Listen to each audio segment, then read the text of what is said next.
पैशाच्या नादामध्ये आम्ही आमची माती दूषित करून टाकली, आमचं वातावरण दूषित केलं, पाणी दूषित केलं आणि आम्ही म्हणतो आम्ही आमच्या पुढच्या पिढीसाठी कमवा. पिढी राहिली तर कमवशील ना. आज परिस्थिती अशी मुळच होत नाही. निसर्ग फार हुशार आहे, त्याच्याकडे न्याय 100% आहे. आज जपानमध्ये जर्मनीमध्ये अशी परिस्थिती आहे की मूळ जर जन्माला घालणार असाल तर तुम्हाला गव्हर्नमेंट पॅकेज देतं फिरण्यासाठी. म्हणजे लहान मुलं हे जिनियस असतात. त्यांना जर योग्य वातावरण दिलं, आनंद दिला, प्रेम दिलं तर ते नैसर्गिकपणे जर विकास झाला, त्यांना कुठल्या शिक्षणाची गरज नाही. सद्गुरू असं म्हणतात आई वडिलांचा सहवास याच्यासारखं दुसरं शिक्षण नाही जगा. पहिल्या 5 वर्षामध्ये मुलाचं ब्रेनचं पूर्ण वायरिंग होतं. किती वर्षात? 5 वर्ष. सगळ्यात जास्त काळजी किती वर्षात घ्यायला पाहिजे? पहिल्या. सगळं तुम्हाला मुलाला जे काय ट्रेनिंग द्यायचं, जे काय अनुभव द्यायचं, जे सगळं किती वर्षात द्यायला पाहिजे? पहिल्या 5 वर्ष. नंतर तुम्ही जर वायरिंग करायला गेले तर मग शॉर्ट सर्किट होत. आज आपण बघतो की फार मोठा अत्याचार चालू. माझं पोरग 6व्या वर्षीच इंग्लिशमध्ये फाड फाड बोललं.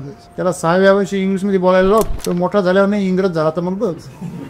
त्याला इंग्रजी काही माहित नाही, पण तो इंग्रज होईल आणि परत सांगतो इंग्रजांनी 150 वर्ष राज्य केलं. तुमच्या मुलांनी इंग्रजी बोलू नये असं माझं मतच नाही. तरी सगळ्या भाषा बोलाव्या. आम्ही तर 8वी पासून 5वी पासून इंग्रजी शिकलेली मुलं आहेत. आमचे कधी आडलं नाही इंग्रजीमुळे. उलट आम्ही इंग्रजीमध्ये जेवढा अभ्यास करतो कदाचित इंग्लिश मिडियमवाले मुलं तेवढं करत असतील. परंतु ते इंग्रजी भाषेत शिकताना लहान वयामध्ये इंग्रजी संस्कार घेतात, भाषा कमी शिकतात. जेवढ्या सुंदर शिवाय इंग्रजी मिडियमची मुलं देतात तेवढे आम्हाला नाही देतात इंग्रजी मुलं. लहानपणी आपण मुलांना अशा शाळेत पाठवतो, ते शिकवतात lazy Mary, lazy Mary, will you wake up. त्याला लेझी म्हणजे काय माहित नाही, त्याला शिकवा. आणि मेरी कशी आहे? लेझी, उठतच नाही. त्याला हे कळतं, आपण पण उठायचं नाही. पण आपण आपल्याला पण मम्मी उठवायची. म्हणजे ही पोरगी सकाळी 5ला उठायची, आता ती 7ला उठा. Johnny Johnny, yes papa. अच्छा, इटिंग शुगर, गो दे डायबिटीज. काय संस्कार आहे? आपल्या मुलांना श्लोक आले पाहिजे, आपल्या मुलांना संध्या आली पाहिजे, अभंग आले पाहिजे. का आले पाहिजे? कारण त्याच्यामध्ये संस्कार आहे, त्याच्यामध्ये एक जीवनाची एक तादात्म्य आहे, एक लय. तुम्हाला तुमचा मुलगा रेस मधला घोडा बनवायचा आहे का? तुमची मुलगी तुम्हाला रेस मधली कार बनवायची आहे का बाहुली बनवायची प्रदर्शनामधली? Beauty queen. आम्ही शारीरिक विकास, मानसिक विकासावर भर देतो, परंतु आम्ही भावनिक आणि आत्मिक विकासावर बिलकुल भर देत नाही. ही आजच्या समाजाची शोकांतिका. आणि म्हणून सद्गुरूंना हे सांगावं लागलं की भावनेच्या स्तरावर आज आम्ही आमच्या मुलांना वातावरण देत होती. त्यांना वळण लावण्या इतके आम्ही तर प्रगल्भ नाहीये. ते जेवढे सुंदर आहे तेवढे तुम्ही सुंदर आहे का? तुमच्या पुढे जे जन्माला येणारं जे बाळ आहे ते किती सुंदर असतं बघ. असतं की नसतं? आई वडिलांपेक्षाही सुंदर असतं बघा, नेहमी लक्षात ठेवा. तुम्ही बनवलेलं असतं तर तुमच्यासारखंच असतं ना. मग तुमच्यापेक्षा सुंदरच काय झालं ते? कारण त्याच्यामध्ये प्रकृतीचा काय आहे? हास. त्याच्यामध्ये जन्माला येणाऱ्या प्राणाचा काय आहे? स्पर्श. त्याचा प्रभाव. ते तेजस्वी असतं, टवटवीत असतं. तुम्ही त्याचा टवटवीतपणा, तेजस्वीपणा टिकू शकता का? तेवढं तर करा. हल्ली लोक 1-2 मरतच नाही. खोलसे भावामध्ये येतं. एकदा यम खरी आला त्यांनी पण ऑफर काढलेली दिसतंय, बल्क मध्ये घेऊन लागेल. मित्रांनो, हास्यास्पद गोष्ट नाहीये, ही फार गंभीर गोष्ट आहे. आपण आज जन्माला येणं अवघड झालेलं आहे आणि मरण सोपं झालेलं आहे. याचा अर्थ आम्ही या पृथ्वीवर नरक निर्माण करतो. निसर्गामध्ये आज प्रत्येक प्राणी स्वतःचा स्ट्रगल स्वतः करतो. परंतु जेव्हा माणूस सभ्य झाला, या सभ्य माणसाने सुविधा निर्माण केली आणि त्या सुविधा निर्माण केल्या ह्या प्रकृतीच्या विरोधात आहे. तुम्ही आता इथे फॅन लावला, हे काय प्रकृतीने लावलाय का? तुम्ही इथे लाईट्स लावल्या, या प्रकृतीने लावल्यात का? ह्या टाईल्स तुम्ही लावल्या इथे, प्रकृतीने लावले काही नाही. जोपर्यंत तुम्ही निसर्गाच्या सहवासामध्ये आहात, नैसर्गिक परिवेश तुमचा वातावरण आहे, तोपर्यंत ती परिस्थिती नैसर्गिक विकासाला चालना देते आणि ती देत आली आतापर्यंत. पण जेव्हा आम्ही सभ्य बनतो, जेव्हा आम्ही साधना आणि सुविधा निर्माण करतो, तेव्हा आम्हाला आनंदी आणि प्रेमळ वातावरण निर्माण करणं गरजेचं. आज प्रत्येक घरामध्ये सर्वांनी आपल्या घरामध्ये मुलांना महत्वाकांक्षी वातावरण न देता, तू हा बनला पाहिजे, तू ते बनला पाहिजे, तू एवढे पैसे कमवले पाहिजे, तू एवढे पॅकेज आणलं पाहिजे, त्यांना पैसे कमवणारं यंत्र न बनवता आपण त्यांना एक आनंदी माणूस बनवलं पाहिजे. आनंदी कसं राहायचं बाळा हे शिक पाहिजे. वातावरण परिस्थिती कशी असो, तू आनंदी कसं राहायला पाहिजे, त्यातल्या ज्या भावनिक क्षमता त्या विकसित झाल्या पाहिजे, आत्मिक क्षमता विकसित झाल्या पाहिजे. आज माणसं भावनिक दृष्ट्या कमजोर आहेत, त्याला पटकन राग येतो, त्याला पटकन चिडचिड होते, त्याला स्वतःला सांभाळता येत नाही, थोडं मनाच्या विरुद्ध झालं का ते डिस्टर्ब होतं. त्यांना जास्त सुविधा देणं किंवा त्यांचं जास्त संरक्षण करणं किंवा आपण सांगू त्याच पद्धतीने त्यांचा विकास झाला पाहिजे असा हट्ट धरणं म्हणजे त्यांच्यावर अत्याचार हा लक्षामध्ये. आणि म्हणून आपण सर्वांनी लक्षात ठेवा की जे जीवन सुरू होते लहान मुलांपासून, ते जीवन हे सुंदर प्रकारे झालं पाहिजे. त्यांना शिक्षणाची नाही तर त्यांना संस्काराची गरज आहे. आणि संस्कार कुठे होतात? आपल्या माणसांच्या सहवासात. मेणबत्तीने फक्त एकाच ठिकाणी प्रकाश दिला पाहिजे, उदबत्तीने फक्त एकाच माणसाला सुगंध दिला पाहिजे. असं होऊ शकतं का? असं करता येईल का? म्हणजे ही तुमची अपेक्षा आहे ना, पण नाहीये का? प्रेम हा एक सुगंध आहे, तो दरवळणार आहे सगळी, बरोबर आहे. आणि म्हणून तुम्ही स्वतःला पहिलं बनवा. असेल जो पण तुम्ही स्वतःला बनवत नाही तोपर्यंत कमीत कमी दुसऱ्याची मालक तरी बनू नका. तुम्ही खूप वाईट मालक बनाल आणि त्याच्या आयुष्याचं नुकसान. मला जो अनुभव मुलांचे आले की मुलांना शिकवण्याची गरज नाही, त्यांना शिकवण्याचं वातावरण देण्याची गरज आहे. खरा शिक्षक तो असतो जो मुलांमध्ये शिकण्याची इच्छा निर्माण करतो, शिकवतो नाही. हे आता सिद्ध झालेलं आहे की कोणीच कोणाला शिकवू शकत नाही. आपली जी नियुक्ती आहे ती वातावरण निर्मितीसाठी आहे. आपण स्वतः एक उदाहरण बनलं पाहिजे, आपण सर्वांपुढे एक आदर्श बनलं पाहिजे. आपण दुसऱ्याला सुधरत नाही आणि चांगल्या प्रकारचं गार्डियन्स बनणं, पालक बनणं गरजेचं आहे. मालक बनणं गरजेचं नाहीये. आई वडील हे चांगले पालक बनले पाहिजे, मालक नाही. ते तुमचे खरं आई वडील होण्याचं काय आहे.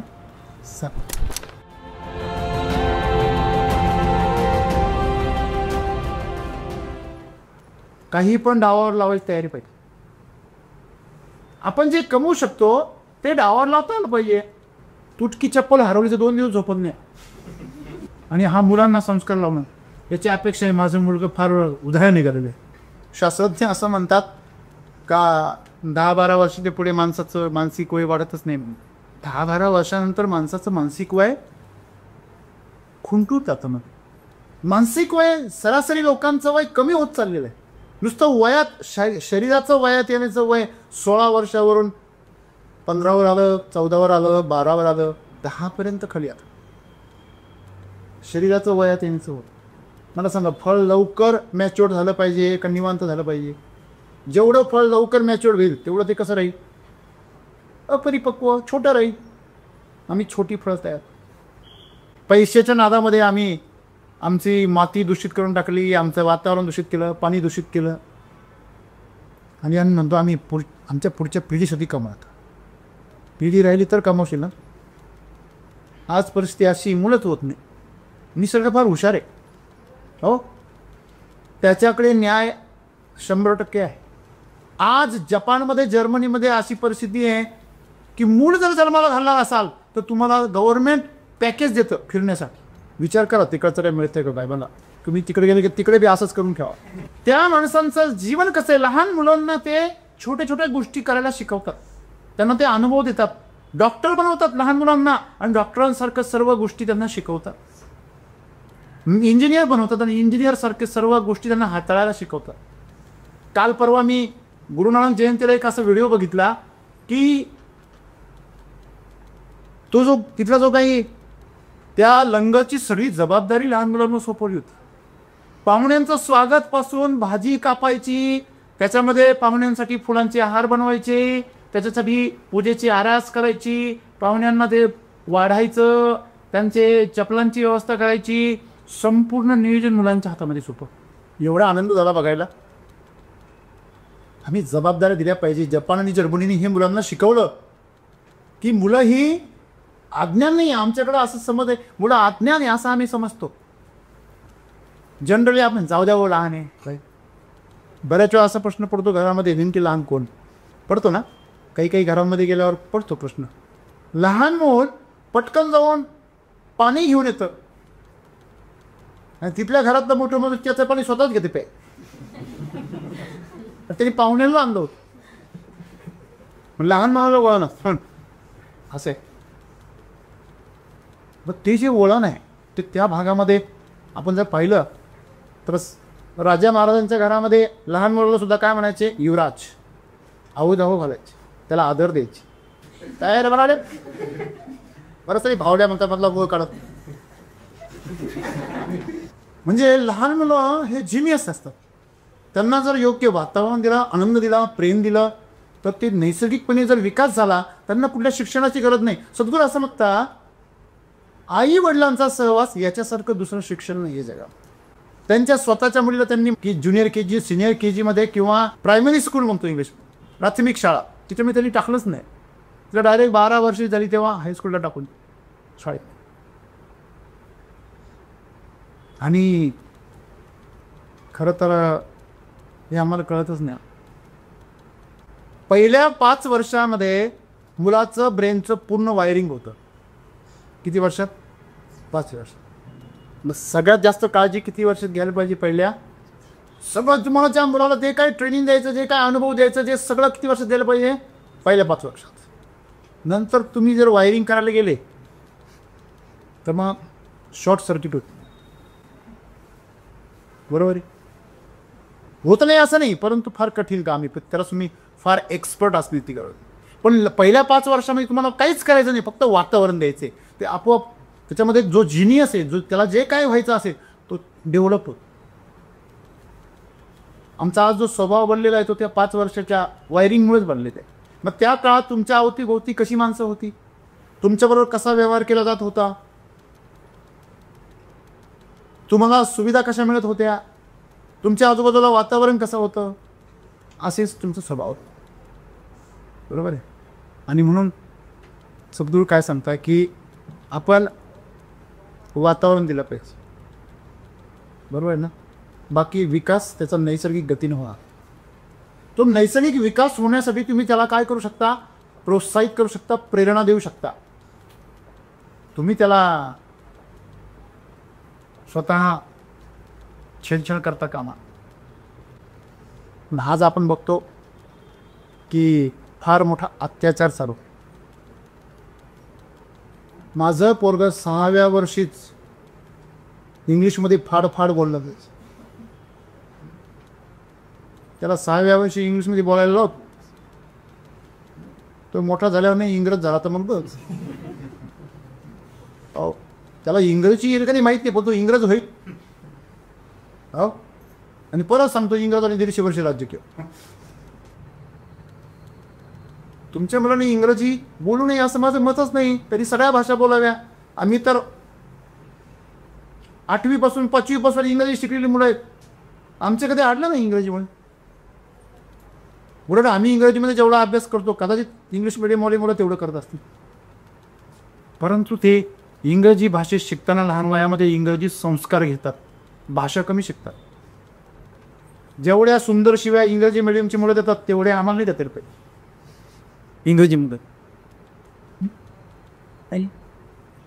शिफ्ट शब्द ऐकलाच नाही. शिफ्ट, शट, हट हे शब्द कुठून आलेले?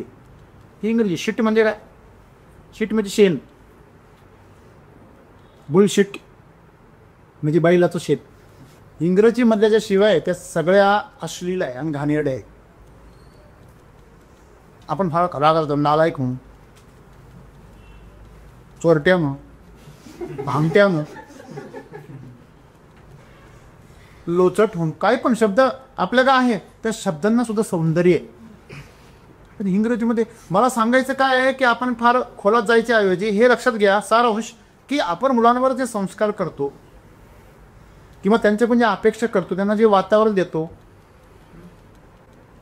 लहानपणी आपण मुलांना अशा शाळेत पाठवतो ते शिकवतात lazy Mary, lazy Mary, will you wake up. त्याला लेझी म्हणजे काय माहित नाही, त्याला शिकवा. आणि मेरी कशी आहे? लेझी, उठतच नाही. त्याला हे कळतं आपण पण उठायचं नाही, पण आपण आपल्याला पण मम्मी उठवायची. म्हणजे ही पोरगी सकाळी 5ला उठायची, आता ती 7ला उठत. जॉनी जॉनी, यस पप्पा. अच्छा, इटिंग शुगर, बोध डायबिटीज. काय संस्कार आहे? आपल्या मुलांना श्लोक आले पाहिजे, आपल्या मुलांना संध्या आली पाहिजे, अभंग आले पाहिजे. का आले पाहिजे? कारण त्याच्यामध्ये संस्कार आहे, त्याच्यामध्ये एक जीवनाची एक तादात्म्य आहे, एक लय. तुम्हाला तुमचा मुलगा रेसमधला घोडा बनवायचा आहे का? तुमची मुलगी तुम्हाला रेसमधली कार बनवायची आहे का? का बाहुली बनवायची प्रदर्शनामधली ब्युटी क्वीन? माझी मुलगी, माझा मुलगा चमकला पाहिजे. तू तर आधीच पावडर आणि सगळं लावतोय चमकण्यासाठी. तेव्हा काय आंघोळच होतो का पावडरच्या? चमकण्यासाठी त्याचं अंतरंग चमकलं पाहिजे, त्याची ऊर्जा चमकली पाहिजे आणि त्याची चमक अशी असली पाहिजे की ती कधीच धुसर नाही झाली पाहिजे, काळवंडली नाही पाहिजे. असा प्रकाश पाहिजे जो काळवंडला नाही पाहिजे. बरोबर आहे ना? मग तिची जी कीर्ती आहे ती कशाकडे येणार आहे? तिचा किंवा त्या मुलाच्या आत्मिक विकासातून. आम्ही शारीरिक विकास, मानसिक विकासावर भर देतो, परंतु आम्ही भावनिक आणि आत्मिक विकासावर बिलकुल भर देत नाही. ही आजच्या समाजाची शोकांतिका. आणि म्हणून सद्गुरूंना हे सांगावं लागलं की भावनेच्या स्तरावर आज आम्ही आमच्या मुलांना वातावरण दिलं होती. त्यांना वळण लावण्या इतके आम्ही तर प्रगल्भ नाहीये. ते जेवढे सुंदर आहे तेवढे तुम्ही सुंदर आहे का? तुमच्या पोटी जे जन्माला येणारं जे बाळ आहे ते किती सुंदर असतं बघ, असतं की नसतं? आई वडिलांपेक्षाही सुंदर असतं बघा, नेहमी लक्षात ठेवा. की तुम्ही बनवलेलं असतं तर तुमच्यासारखंच असतं ना, मग तुमच्यापेक्षा सुंदरच काय झालं ते? कारण त्याच्यामध्ये प्रकृतीचा काय आहे? हास. त्याच्यामध्ये जन्माला येणाऱ्या प्राणाचा काय आहे? स्पर्श. त्याचा प्रभाव. ते तेजस्वी असतं, टवटवीत असतं. तुम्ही त्याचा टवटवीतपणा, तेजस्वीपणा टिकू शकता का? तेवढं तर करा. आणि म्हणून आपण त्याचं पोषण शरीराचं, मनाचं, भावनेचं आणि आत्म्याचं या 4 स्तरावर आपण त्याचं पोषण केलं पाहिजे. त्यासाठी तुम्ही जसं म्हटले तसं स्वतःला तुम्ही कसं बनवलं पाहिजे तसं बनवलं पाहिजे. फार मोठी जबाबदारी आहे. सद्गुरू तर असं म्हणता की जन्मालाच घालू नका. फार जरी लोकसंख्या 1-2-4 वर्ष सुट्टी आहे. या पृथ्वीवर 700-800 अब्ज लोक झाले. असं म्हणतात की अजून जर 200-300 अब्ज जर वाढले तर या पृथ्वीचं संतुलन बिघडू शकतो. अन्न पाणी याचा तुटवडा भासू शकतो.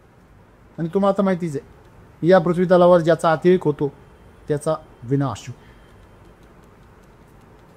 हल्ली लोक 1-2 मरतच नाही, खोलसे भावामध्ये येतं. एकदा यम खरी आला त्यांनी पण ऑफर काढलेलं दिसतंय, बल्कमध्ये घेऊन लागेल. मित्रांनो, हास्यास्पद गोष्ट नाही आहे, ही फार गंभीर गोष्ट आहे. आपण आज जन्माला येणं अवघड झालेलं आहे आणि मरण सोपं झालेलं आहे. याचा अर्थ आम्ही या पृथ्वीवर नरक निर्माण करतो आहोत. बघा, एखाद्या ठिकाणी जर सुंदर पर्यटन केंद्र असेल तर त्या ठिकाणी येणाऱ्यांची संख्या जास्त असते, जाणाऱ्यांची नाही. आणि एखाद्या ठिकाणी जर परिस्थिती जर खराब झाली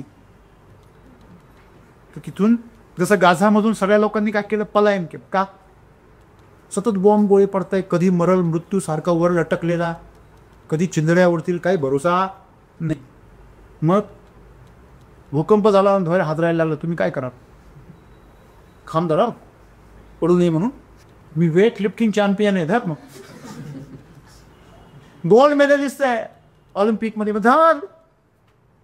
हां, लवकर जा, मी तुमचा स्मारक बांधायची तयारी करू. मित्रांनो, आम्ही ह्या पृथ्वीला काय बनवतोय? काय बनवतोय? आम्ही नरकाचं वातावरण तयार करतोय. म्हणून इथून पलायन करण्याची संख्या काय झाली आहे? जास्त. आज मृत्यू स्वस्त आहे, तुम्ही काही काळजी घेऊ नका, मृत्यू लगेच येईल. जगण्यासाठी काळजी घ्यावी लागते, बरोबर?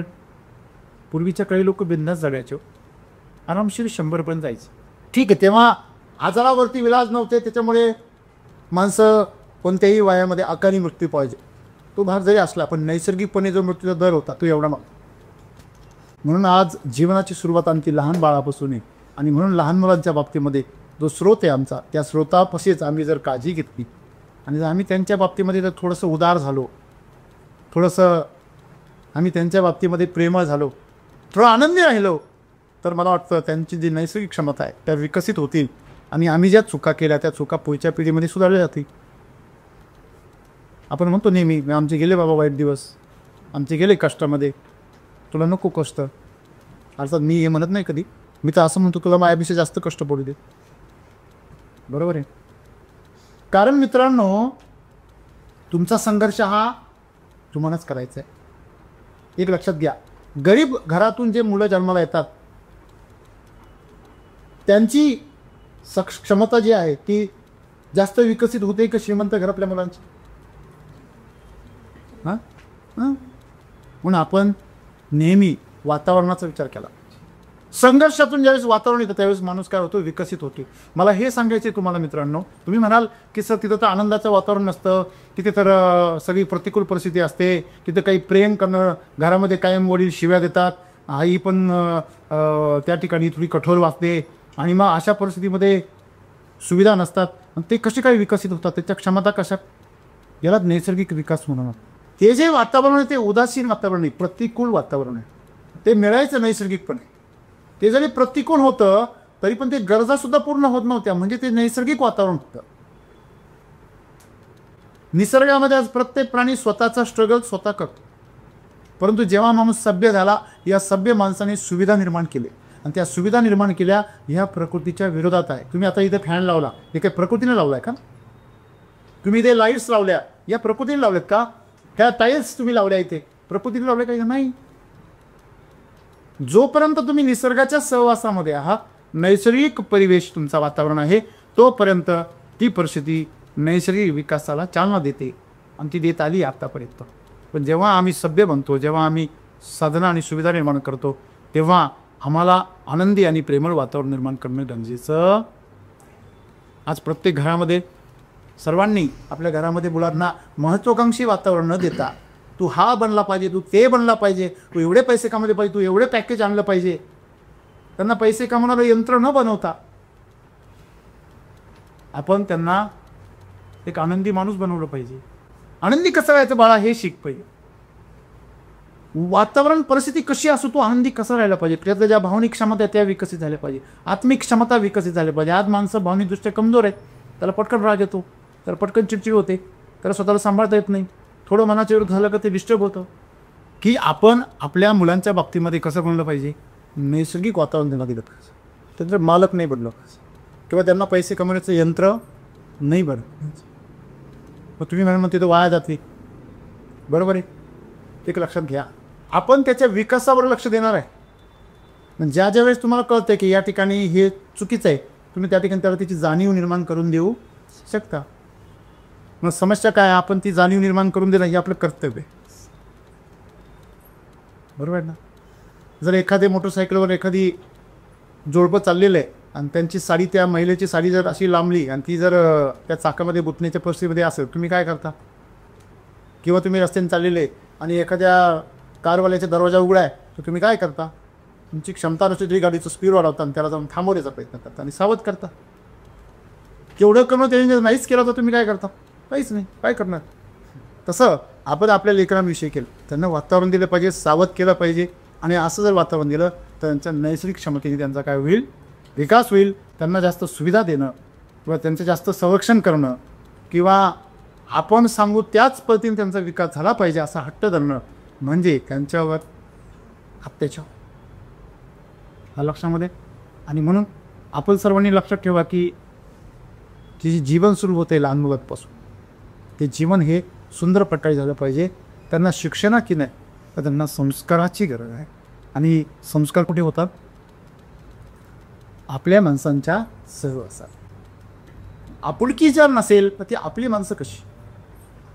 आपल्या माणसाचा जर मनात जर हिशोब असेल, आर्थिक, भावनिक, मानसिक एक हिशोब असतात लोकांकडे, आहे की नाही. मी तुझ्यावर प्रेम करतो, तू बी मला प्रेम दिलंच पाहिजे. दुसरं कोण दिलेस, बरोबर आहे. म्हणजे असंच आहे ते. मेणबत्तीने फक्त एकाच ठिकाणी प्रकाश दिला पाहिजे सर, उदबत्तीने फक्त एकाच माणसाला सुगंध दिला पाहिजे, असं होऊ शकतं का? असं करता येईल का? म्हणजे ही तुमची अपेक्षा आहे ना, पण नाही आहे का? प्रेम हा एक सुगंध आहे, तो दरवळणार आहे सगळी, बरोबर आहे. आणि म्हणून तुम्ही स्वतःला पहिलं बनवा असेल. जो पण तुम्ही स्वतःला बनवत नाही तोपर्यंत कमीत कमी दुसऱ्याची मालक तरी बनू नका. तुम्ही खूप वाईट मालक बनाल आणि त्याच्या आयुष्याचं नुकसान. आणि म्हणून आज आम्हाला इथं असं वाटतंय बघा, आज तुम्ही तुमच्या आयुष्यामध्ये तुमच्या जीवनाचा मार्ग शोधत शोधत शोधत कुठपर्यंत आलेत, तसा तोही त्याच्या जीवनाचा मार्ग शोधत कुठपर्यंत पोचेल, बरोबर आहे. सद्गुरूंनी आपल्या मुलीला ह्या करता शाळेत घातलं फक्त की तिला समाजाची ओळख व्हावी, समाजाशी तिचा परिचय व्हावा. ते म्हणे ती माझ्याबरोबर ती सीट बेल्टला ती कारमध्ये तिला बसून मग ते प्रवास करायची. मैरण हजारो 10-12 वर्षाची होई पण त्यांच्याबरोबरच होती. ते म्हणे मी दररोज नवीन कुटुंबामध्ये जायचो, दररोज नवीन भाषा, नवीन परिसर, नवीन सगळ्या लोक. तर तिला ज्यावेळेस मी तिला शाळेत येतात तेव्हा तिला 4-5 भाषा येतो एकदम चांगल्या सुंदर. लहान मुलं जेनियस असतात. आपण त्याला दोन्ही बाजूनी झापडं बांधतो आणि एवढं शिक. आपण आपली शेंडी मारली त्याची शेंडी मारली. त्यामुळं ही सुधारणा आपण सर्वांनी करावी. आणि हे जे जीवन आहे हे नर्क बनण्यापासून आपण काय केलं पाहिजे, वाचवलं पाहिजे. प्रकृती स्वर्ग निर्माण करण्याचा प्रयत्न करते, स्वर्गाचे दूत पाठवते. खरं तर लहान लेकरं ही स्वर्गाचे दूत आहे. आपण तिथे यांना यमाचे दूत बनवायचा प्रयत्न, बरोबर आहे. आणि म्हणून ही कुठतरी आपण थांबवलं. 20 वर्षांपूर्वी मी ज्या शाळेमध्ये शिक्षक होतो त्या शाळेमध्ये 139 पोट होता आणि 7वी पर्यंत मुलं होती. वर्ग किती 7, विद्यार्थी किती 139, म्हणजे भागिले 7 जर केलं तर एका वर्गामध्ये 20च्या आसपास मुलं होती, बरोबर ना? 15-20 मुलं जास्त होती. आणि 7 वर्ग, शाळा मोठी आणि आम्ही शिक्षक ती. तुम्ही त्या शाळेमध्ये ज्ञानरचनावाद म्हणजे मुलांनीच स्वतःच शिकायचं हे तेव्हा सुरू केलं होतं. 20 वर्ष म्हणजे 2005च्या दरम्यान, 1999-2000च्या दरम्यान, 2005 नाही 25 वर्ष, 25 वर्षापूर्वी जेव्हा मी हे सुरू केलं तेव्हा तिथल्या राजकारणी लोकांनी आक्षेप घेतला, म्हणजे हे गुरुजी पोरांना शिकवायला होता ना. आणि आमची तक्रार लिहिली, मुलांना जेवढं छानपैकी शिकू शकतात तेवढं आपण नाही शिकू शकत. किंवा मग काही लोक म्हणतात नाही, मास्तरांची काय गरज आहे? मास्तरांची गरज सुपरविजनसाठी आहे, चाललेली प्रक्रिया बरोबर आहे का हे पाहण्यासाठी आहे, तिथलं वातावरण बरोबर आहे का, आजूबाजूला चित्र रंगवणं, बोर्ड तयार करणं, बोलके फलक तयार करणं, विविध प्रकारची तरंगचित्र, शैक्षणिक साधनं, मग ही सगळी निर्मिती करण्याची जबाबदारी म्हणजे शिक्षकांनी काय करायचं. उदाहरण सांगायचं ठरलं तर 0 वजाबाकी येणाऱ्या वजाबाक्यांची उदाहरणं तयार करा. हे क्रिएटिव्ह काय प्रश्न आहे. 15+15 हे एक उदाहरण झालं, याच्यामध्ये क्रिएटिव्हिटी नाही आहे. परंतु 0 वजाबाकी येणाऱ्या जर उदाहरणांची संख्या करायची म्हणजे दिवसभर झालं की नाही बिझी. पुन्हा शिक्षक क्रिएटिव्ह असेल तर त्यांना क्रिएटिव्ह बनवी. आपण प्रश्न विचारतो आणि त्याची उत्तरं विचारतो. आम्ही सांगण्यात हा धडा आहे याच्यावर प्रश्न तयार करा. म्हणजे हुशार मुलाला सामान्य मुलांच्या माध्यमातून हुशार करणं. जसे माझी समजा मुलगी मोठी आहे आणि मुलगा लहान आहे, तर ज्यावेळेस माझा मुलगा बोलायचा लहान होता तर बोबडा बोलायचं, मला कळायचं नाही काय बोलतो ते, पण आमच्या दिदीला कळायचं. ती मला ट्रान्सलेटर करून सांगायची की भाऊ असं म्हणतो. लक्षात आलं का तुमच्या? म्हणजे ते एकमेकाच्या फार जवळ असतात. आपण लहान मुलांना फार मोठं समजतो, काही कळत नाही असं समजतो. पण आम्ही लहान मुलांच्या मदतीने कितीतरी मोठे मोठे उपक्रम राबवले की मग मैदान सपाट करणे, त्याची भर करणे, झाडं लावणे, त्याच्यानंतर बँक चालवणे शाळेमध्ये, लहान मुलांची बँक, पैसे साचवायला तेव्हा शिकवलं होतात पोरांना. सहलींचं नियोजन करणे पोरांनाच करायला लावायचं. वनभोजन ती जाऊन शिजवा, तुम्ही शिजवा, चला बसा, गॅसजवळ बसा, चुलीजवळ बसा. आपण म्हणतो हे मुलाला, लहान मुलाला जाऊन ना कधी वाबली जवळ. मला जे अनुभव मुलांचे आले की मुलांना शिकवण्याची गरज नाही, त्यांना शिकवण्याचं वातावरण देण्याची गरज आहे. खरा शिक्षक तो असतो जो मुलांमध्ये शिकण्याची इच्छा निर्माण करतो, शिकवतो नाही. हे आता सिद्ध झालेलं आहे की कोणीच कोणाला शिकवू शकत नाही. शिकणे ही प्रक्रिया आहे, शिकवणे ही प्रक्रिया नाही. वातावरण, शिकण्याची वातावरणाची निर्मिती होऊ शकते. तसंच आहे परिवार. तुम्ही मुलांना फक्त काय देऊ शकता? वातावरण. मुलं या अर्थाने मला तुम्हाला सांगायचं आहे का तुमचं जो ज्युनियर आहे हे बी तुमच्यासाठी एक बाळच आहे. प्रत्येक आईला आपलं जे मूल असतं हे म्हातारपणापर्यंत, ते म्हातार झालं तरी तिच्या हाती काय राहतं? बाळच राहतं. त्या अर्थाने मग तुम्ही हे शिका की आपण दुसऱ्याला काय दिलं पाहिजे? प्रेमाचं आणि आनंदाचं वातावरण दिलं पाहिजे. आम्ही एवढे सुंदर होतो की पहिलीच्या पोरांना त्या काळामध्ये, पहिलीला मुलं आले तुम्हाला माहिती, पहिलीच्या वर्गामध्ये काय रडारड होती. आता मला स्वतःलाच पोत्यामध्ये घालून गेलं होतं म्हणतात. माझ्या मनामध्ये शाळेविषयी काय दहशत असेल तुम्ही कल्पना करू शकता. माझ्यावर लहानपणी काय अत्याचार झाले असते. पोत्यात असं पाठीवर पहिलीच्या वर्गात नेऊन सोडायला. मला तेव्हापासून कळत होतं शाळा बिरलं होते पोरं. आणि म्हणून तुम्हाला आश्चर्य वाटेल की आमचे शिक्षक नसताना शाळा जर आम्हाला मिटिंग असली कधी तर आम्ही शाळेला सुट्टी देत नव्हतो. शाळेतल्या मुलांना नियोजन द्यायचं बस. तो आजूबाजून तुम्ही जर गेलात तुम्हाला कळणार पण नाही शाळेत शिक्षक नाही आहे. आणि आता आम्ही नोकरी सोडून दिल्यानंतर 10-15 वर्षांनी शासनाने नियोजन आणलं. गटनायक पद्धती, ज्ञानरचनावाद, अनुभवातून शिक्षण. तेव्हाच आम्ही त्यांना शेती करायला लावायचो, त्यांना काम करायला लावायचो.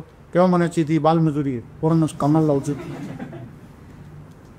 भांडायला यायचे आमच्याकडे पालक. मित्रांनो, मला सांगायचं काय आहे की समाज हा नेहमी 10 वर्ष मागे चालत असतो. 10 वर्षापूर्वी ज्यांनी काहीतरी करून ठेवलं त्यांच्या पावलावर करून ठेवून चालत असतो. बरोबर आहे ना. आणि म्हणून तुम्ही हे लक्षात ठेवायचं, आज तुमची लेकरं जन्माला येत आहे, हा पुढचा भावी समाज आहे. मुलांना शिकवण्याची काही गरज नसते, मुलंच आपल्याला शिकवतात. तुम्ही मुलांबरोबर गप्पा मारायला बसता कधी? हो, त्यांच्याकडे फार बुद्धी असते. 5वीच्या मुलांना जेव्हा ती माझ्याकडे पहिली दुसरीला होते, रिटायर झाल्यानंतर त्यांना मी 5वीला असताना भेटायला गेलो, तर एक मुलगी, अबोल मुलगी, कधी बोलत नव्हती शाळेमध्ये, कधीच जास्त बोलत नाही, तिने भाषणामध्ये असं डायलॉग मारला की सरांनी आमची अबोल कली खुलवली. बघा, शब्दाचा शृंगार बघा, अलंकार बघा, शब्दाचं सौंदर्य बघा. म्हणजे सांगायचं तात्पर्य तिला कोणी शिकवलं आहे.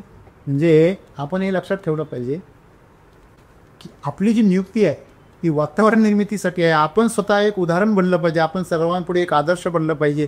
आपण दुसऱ्याला सुधरत नाहीत आणि चांगल्या प्रकारचं गार्डियन्स बनणं, पालक बनणं गरजेचं आहे. मालक बनणं गरजेचं नाही आहे. आईवडील हे चांगले पालक बनले पाहिजे, मालक नाही. ते तुमचे खरं आईवडील होण्याचं काय आहे. धन्यवाद.